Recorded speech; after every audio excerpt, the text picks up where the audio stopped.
For Pat's entire career, he's been involved in training EMS providers for the state of Vermont. There's not a person that rides on a rig anywhere in the state of Vermont today that hasn't had some training from Pat Malone. Pat devoted his life to training people, and that training is what saved his life.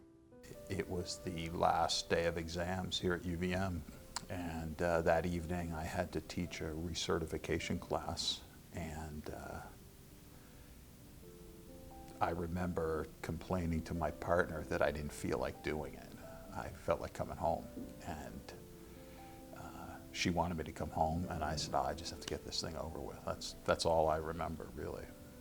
He was teaching basic life support, and while he was in the front of the room, he collapsed. Statistically, if you have a cardiac arrest outside the hospital, your chances of surviving to hospital discharge is around 12%.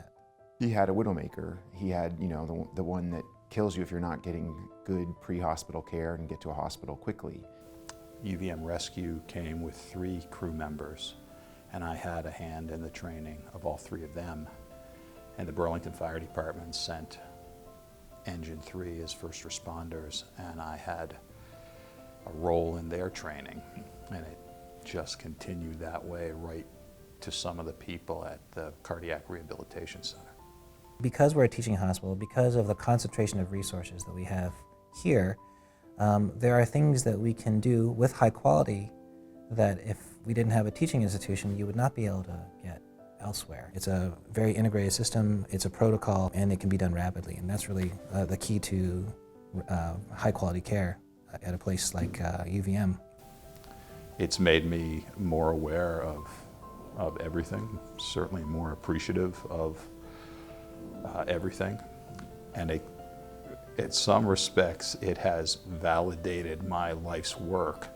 I've spent my professional career working on improving the EMS system and training the personnel that work in that system, and it was remarkable to see that it actually works. For 18 months to 2 years after this event, I would be walking down a hallway in the university or here in the hospital, and I would run into somebody who would hug me and just start crying. And